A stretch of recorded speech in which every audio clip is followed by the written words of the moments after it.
Hello friends, technique മലയാളത്തിലെ മറ്റൊരു unboxing വീഡിയോയിലേക്ക് സ്വാഗതം. ഇന്ന് നമ്മൾ പരിചയപ്പെടുത്താൻ പോകുന്നത് ഒരു മിഡ് റേഞ്ച് അല്ലെങ്കിൽ ബഡ്ജറ്റ് ഡിവൈസ് എന്ന് പറയാം. 20,000 രൂപയ്ക്ക് താഴെ വരുന്ന ഓപ്പോയുടെ ഏറ്റവും പുതിയ ഡിവൈസായ ഓപ്പോ K14 ആണ്. അപ്പോൾ കഴിഞ്ഞ വർഷം ഇറങ്ങിയ ഓപ്പോ K13 വളരെ നല്ലൊരു ഡിവൈസ് ആയിരുന്നു. അത് probably one of the recommended device വേണമെങ്കിൽ പറയാം. അത്രയും നല്ല ഒരു ഡിവൈസ് ആയിരുന്നു. എന്നാൽ അതിൻ്റെ സക്സസറായ ഓപ്പോ K14 എത്രത്തോളം നല്ല നമുക്ക് നോക്കാം. സ്പെക്സ് വായിച്ചു നോക്കുമ്പോൾ തന്നെ അറിയാം, കുറച്ചധികം ഡൗൺഗ്രേഡ്സും ചില അപ്ഗ്രേഡ്സും ഒക്കെ ഉണ്ട്. എന്നാലും ഞാൻ കൂടുതൽ പറയുന്നില്ല, നമുക്കത് അൺബോക്സിങ് ചെയ്യുമ്പോൾ പറയാം. അപ്പോൾ എപ്പോഴത്തെ പോലെ ഈ ചാനൽ ആദ്യമായിട്ടാണെങ്കിൽ സബ്സ്ക്രൈബ് ബട്ടൺ ഒന്ന് പ്രസ് ചെയ്യാൻ മറക്കരുത്. അതേപോലെ തന്നെ ബെല്ലൈക്കോട് ക്ലിക്ക് ചെയ്യുക. അപ്പോൾ നിങ്ങൾക്ക് എല്ലാ വീഡിയോസിൻ്റെയും നോട്ടിഫിക്കേഷൻ കൂടെ ലഭിക്കുന്നതാണ്. അപ്പോൾ ആദ്യം തന്നെ നമുക്ക് ഇതൊന്ന് അൺബോക്സ് ചെയ്തിട്ട് വരാം, എന്നിട്ട് ബാക്കിയുള്ള ഡീറ്റെയിൽസിലേക്ക് വരാം. അപ്പോൾ ഇതാണ് Oppo K14 box package. Oppo K14 5G നീതി കാണാം, ഓപ്പോന്റെ ബ്രാൻഡിങ് കാണാം, പിന്നെ പ്രിസം വൈറ്റ് എന്ന് പറഞ്ഞ കളറാണ് നമുക്ക് കിട്ടിയിരിക്കുന്നത്. അപ്പോൾ ഇതിന്റെ ഇമ്പോർട്ടൻറ്റ് അല്ലെങ്കിൽ ഫീച്ചേഴ്സ് എന്തൊക്കെയാണെന്ന് നോക്കാം. 7000 mAh battery, 45 what super hook charging, IP69 military grade super durability, 80 months fluency protection, 50+2 megapixel AI camera. അപ്പോൾ ഇതാണ് മെയിൻ ആസ്പെക്ട്സ് എന്ന് പറയാവുന്നത്. അപ്പോൾ നമുക്ക് ഇതൊന്ന് പെട്ടെന്ന് അൺബോക്സ് ചെയ്യാം. അൺബോക്സ് ചെയ്തിട്ട് ബാക്കിയുള്ള ഡീറ്റെയിൽസിലേക്ക് പോകാം. അപ്പോൾ നമുക്ക് പെട്ടെന്ന് തന്നെ അൺബോക്സിങ്ങിലേക്ക് പോകാം. അപ്പോൾ ബോക്സ് തുറക്കാണ്. നമുക്ക് വൈറ്റ് കളറാണ് കിട്ടിയിരിക്കുന്നത്. അപ്പോൾ ജസ്റ്റ് ഒന്ന് തുറക്കാം. ഓപ്പോൻ്റെ ചെറിയൊരു ബോക്സ് കാണാം. ഇതിനകത്ത് നമുക്ക് കിട്ടുന്ന ഒരു കേസാണ്, അതേപോലെ തന്നെ ഒരു വാറണ്ടി ഇൻഫർമേഷൻ ഗൈഡാണ്. ജസ്റ്റ് ബേസിക് ഇൻഫർമേഷനെല്ലാം കൊടുത്തിട്ടുണ്ട്. പിന്നെ ഒരു സ്റ്റാൻഡേർഡ് TPU കേസ്, നമ്മളെല്ലാത്തിലും കാണുന്ന പോലെ സ്റ്റാൻഡേർഡ് TPU കേസാണ് കൊടുത്തിരിക്കുന്നത്. പിന്നെ നമുക്ക് ഡിവൈസ് ആണ്, ബാക്കി എന്തൊക്കെയാണെന്ന് നോക്കാം. ഒരു 45 വാട്ടിൻ്റെ അഡാപ്റ്റർ ഉണ്ട്, standard 45 what super hook adapter. പിന്നെ ഒരു ചാർജിങ് കേബിൾ ഉണ്ട്. അതിനൊപ്പം തന്നെ ഒരു സിം ഇജക്റ്റ് പിന്നും നിങ്ങൾക്ക് ഇവിടെ കാണാൻ സാധിക്കും. അപ്പോൾ ഇത്രയാണ് ബോക്സിനകത്ത് വരുന്നത്. ഇതൊക്കെ ഒന്ന് മാറ്റി വയ്ക്കാം. നമുക്ക് ഫോൺ ഒന്ന് ബൂട്ട് ചെയ്യാം.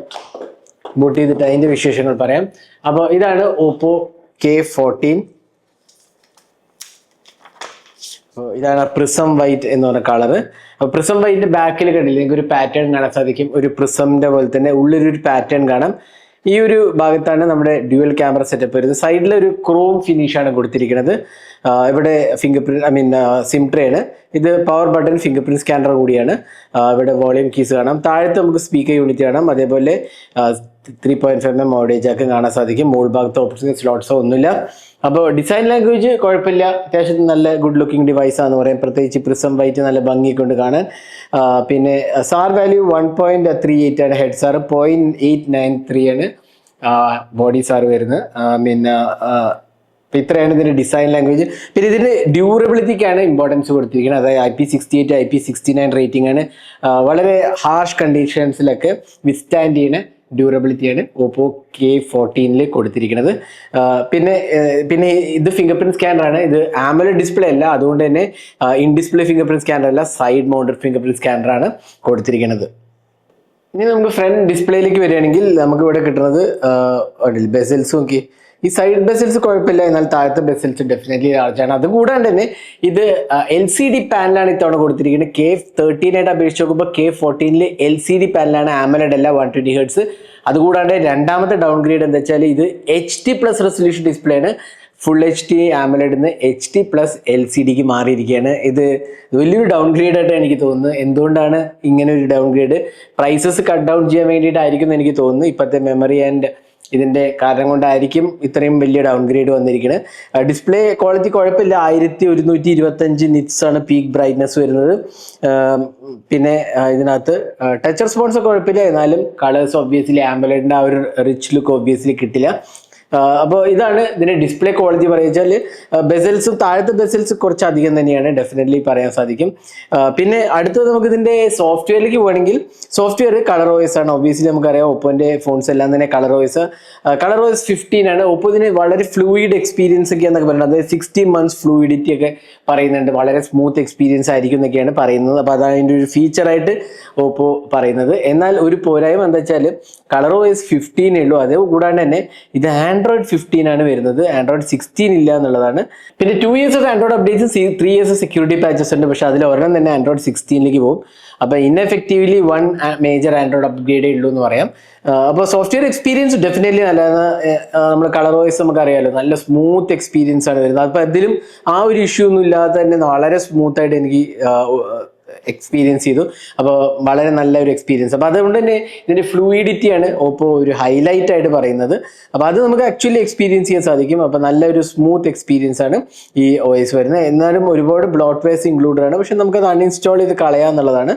അപ്പോൾ ഇതാണ് ഇതിൻ്റെ UI എക്സ്പീരിയൻസ് പറയുന്നത് വെച്ചാൽ colour OS 15, Android 15, 60 months of ഫ്ലൂയിഡിറ്റിയാണ് ഓപ്പോ അവകാശപ്പെടുന്നത്. അപ്പോൾ ഇതാണ് സോഫ്റ്റ്വെയറിൻ്റെ കാര്യം പറയുകയാണെങ്കിൽ. നമുക്ക് അടുത്ത് പെർഫോമൻസിലേക്ക് പോവാം. അപ്പോൾ നമ്മളിപ്പോൾ ഡിസ്പ്ലേൻ്റെ കാര്യം പറഞ്ഞു, അതിലൊരു ഡൗൺ ഗ്രേഡ് ഉണ്ട്. അതേപോലെ ആൻഡ്രോയിഡ് 16 ഇല്ല എന്ന് പറഞ്ഞു. പിന്നെ പെർഫോമൻസിലേക്ക് വരുമ്പോൾ ഡിമെൻസിറ്റി 6300 ചിപ്പാണ്. എഗെയിൻ സ്നാപ്ഡ്രാഗൺ 6 Gen 4 ഡിമെൻസിറ്റി 6300ലേക്ക് എഗെയിൻ അതും ഒരു ഡൗൺ ഗ്രേഡാന്ന് പറയും. പിന്നെ UFS 2.2 ആണ് ഇതിൽ വരുന്നത്. മറ്റേ UFS 3.1 ഉണ്ടായിരുന്നു. അപ്പോൾ അതും വീണ്ടും ഒരു ഡൗൺ ഗ്രേഡാന്ന് പറയും. എന്നാൽ പെർഫോമൻസിന്റെ കാര്യത്തിൽ നല്ല ഫ്ലൂയിഡ് എക്സ്പീരിയൻസ് ആട്ടോ. ഇത് ഡിമെൻസിറ്റി 6300 ആണെങ്കിലും കളർ OS 15 ഡിമെൻസിറ്റി 6300 ഒരു കോമ്പിനേഷൻ നല്ലതായിട്ടുണ്ട്. കാരണം നല്ല സ്മൂത്ത് റിലയബിൾ എക്സ്പീരിയൻസ് ആണ്. അതേപോലെ 60 months ഫ്ലൂയിഡിറ്റി പെർഫോമൻസ് വാറന്റി ഒക്കെ പറയുന്നുണ്ട്. അപ്പോൾ അതുകൊണ്ട് തന്നെ ഇത് നല്ലൊരു സ്മൂത്ത് എക്സ്പീരിയൻസ്, അതിൽ കുഴപ്പമൊന്നുമില്ല. എന്നാലും ഈ ഒരു പ്രൈസ് സെഗ്മെന്റ് അനുയോജ്യമായ ഒരു ചിപ്പല്ല. അതിനൊപ്പം തന്നെ ഒരുപാട് കാര്യങ്ങൾ ഡൗൺ ഗ്രേഡ് ചെയ്തിട്ടുണ്ട് എന്നുള്ളതാണ് മറ്റൊരു കാര്യം പറയാവുന്നത്. പിന്നെ in display fingerprint scanner ഇല്ല, ഇത് AMOLED ഡിസ്പ്ലേ അല്ല, in display fingerprint scanner ഇല്ല, സൈഡ് മൗണ്ടഡ് ഫിംഗർ പ്രിന്റ് സ്കാനറാണ് കൊടുത്തിരിക്കുന്നത്. പിന്നെ 5G ബാൻഡ്സ് ഉണ്ട്, ഒരുവിധപ്പെട്ട എല്ലാം സപ്പോർട്ടഡ് ആണ്, കാര്യമായ ഇഷ്യൂസ് ഒന്നും തന്നെ അവിടെ ഇല്ല. അപ്പോൾ ഇതാണ് പെർഫോമൻസിന്റെ കാര്യം പറയുകയാണെങ്കിൽ. ഇതിന്റെ ആൻറ്റി സ്കോർ പ്രോബ്ലം എനിക്ക് തോന്നുന്നൊരു 4.5 ലക്ഷം ആ റേഞ്ച് ആയിരിക്കും എന്ന് എനിക്ക് തോന്നുന്നു. നമ്മൾ ടെസ്റ്റ് ചെയ്തിട്ടില്ല, എന്നാലും ആ ഒരു പ്രോസസ്സറിന്റെ വെച്ച് പറഞ്ഞതാണ് ഞാൻ. എന്നാലും എനിക്ക് തോന്നുന്നു ഇതിന്റെ പെർഫോമൻസിന്റെ കാര്യം വരുമ്പം ഒരു കുഴപ്പമില്ലാത്ത എക്സ്പീരിയൻസ് ഉണ്ട്. What ever it is being provided in the device അത് അറിയാം. എന്നാൽ ഇതൊരു പവർഫുൾ ഡിവൈസ് ആണോ വെച്ചാൽ അതല്ല. കാരണം ഇതിന്റെ മുമ്പത്തെ ഡിവൈസ് ഇതിലും പവർഫുൾ ആയിരുന്നു എന്നുള്ളതാണ് ഒരു റിയാലിറ്റി. അതാണ്.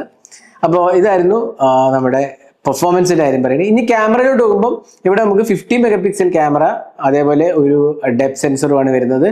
ഇതിന് മുമ്പത്തെ ക്യാമറയിൽ അതിലും ബെറ്റർ ക്യാമറ ഉണ്ടായിരുന്നു. അപ്പോൾ ഇവിടെയും വീണ്ടും ഡൗൺ ഗ്രേഡ് ആണ്. സെൽഫി ക്യാമറയിലും കൊടുത്തിരിക്കുന്നത് 8 MP ഡൗൺ ഗ്രേഡ് ചെയ്തിട്ടുണ്ട്. അപ്പോൾ വീഡിയോ റെക്കോർഡിംഗ് പറയുക വെച്ചാൽ നമുക്ക് 1080p at 60 FPS സപ്പോർട്ട് ഉണ്ട് റിയർ ക്യാമറയിൽ. ഫ്രണ്ട് ക്യാമറയിലാണെങ്കിൽ 1080p 30 FPS ആണ് സപ്പോർട്ട് ഉള്ളത്. ഒബ്വിയസ്ലി 4K റെക്കോർഡിംഗ് ഇല്ല. 20,000 രൂപയുടെ ഫോണായിട്ടും 4K റെക്കോർഡിംഗ് ഇല്ല. ഇതിന് വില നമുക്ക് അറിയില്ല കേട്ടോ. 20,000 താഴെ ആവുമെന്ന് മാത്രമേ അറിയുള്ളൂ, ഇതിന് വില പറഞ്ഞിട്ടില്ല. അപ്പോൾ ആ ഒരു റേഞ്ചിലുള്ള ഫോണിൽ 4K റെക്കോർഡിംഗ് ഇല്ല. 1080p 60 FPS ആണ് മാക്സിമം സപ്പോർട്ടഡ് ആയത്. അപ്പോൾ ഇതാണ് ക്യാമറ. ഇനി ക്യാമറ സാമ്പിൾസ് കാണാം. ഇതെല്ലാം ഓപ്പോ K14 എടുത്ത ക്യാമറ സാമ്പിൾസ് ആണ്. കുഴപ്പമില്ലാത്തൊരു ക്വാളിറ്റി ഒക്കെ ഉണ്ട് കേട്ടോ ക്യാമറയ്ക്ക്. 50 MP ക്യാമറയ്ക്ക് അത്യാവശ്യം ക്വാളിറ്റി ഒക്കെ ഉണ്ട്. എന്നാൽ ഈ ഒരു പ്രൈസ് സെഗ്മെന്റിൽ ഇതിലും ബെറ്റർ ക്യാമറാസ് കിട്ടുമെന്നാണ് എനിക്ക് തോന്നുന്നത്. നിങ്ങളുടെ അഭിപ്രായങ്ങൾ പറയുക. ക്യാമറ സാമ്പിൾസ് കണ്ടിട്ട് ഇത് എത്രത്തോളം നല്ലതാണെന്നുള്ളതൊക്കെ നിങ്ങളുടെ അഭിപ്രായങ്ങൾ കമന്റ് സെക്ഷനിൽ പോസ്റ്റ് ചെയ്യാൻ മറക്കരുത്.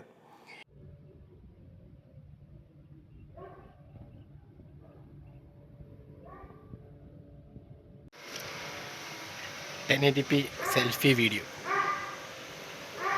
ഇനി ഇതിനകത്ത് വരുന്നത് ബാറ്ററി കാര്യം പറയുമ്പോൾ 7000 mAh ബാറ്ററിയാണ്. അതൊരു സോളിഡ് പെർഫോമൻസ് ആണ്, നല്ലൊരു എക്സ്പീരിയൻസ് ആണ്. 7000 mAh ബാറ്ററി വരുന്നത്. എന്നാൽ 45 watt ചാർജിങ്ങേ ഉള്ളൂ. കഴിഞ്ഞ വർഷം 80 watt ഉണ്ടായിരുന്നു, അത് നേരെ പകുതിയായിട്ടിരിക്കുകയാണ്, ഓൾമോസ്റ്റ് പകുതിയായിരിക്കുകയാണ്. 45 watt ചാർജിങ്ങേ ഉള്ളൂ. അപ്പോൾ അത് ഡെഫിനറ്റ്ലി കുറച്ചധികം സമയം എടുക്കും ചാർജ് ചെയ്തെടുക്കാൻ.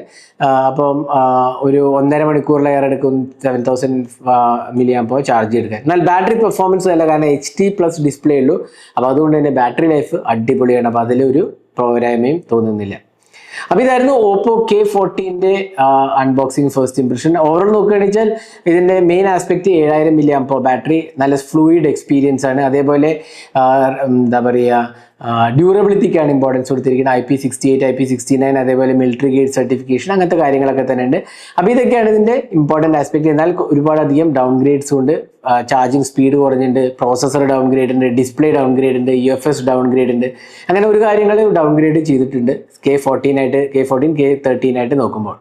അപ്പോൾ നിങ്ങളുടെ അഭിപ്രായങ്ങൾ കമന്റ് സെക്ഷനിൽ പോസ്റ്റ് ചെയ്യാൻ. നിങ്ങൾക്ക് എന്ത് തോന്നുന്നു ഈ ഡിവൈസിന്റെ വിലയും അതേപോലെ തന്നെ ഈ ഡിവൈസിനെ കുറിച്ചുള്ള നിങ്ങളുടെ അഭിപ്രായങ്ങൾ കമന്റ് സെക്ഷനിൽ പോസ്റ്റ് ചെയ്യാം. അപ്പോൾ ഇതേപോലത്തെ കൂടുതൽ ടെക് വീഡിയോസിനായി ചാനൽ സബ്സ്ക്രൈബ് ചെയ്യാൻ മറക്കരുത്.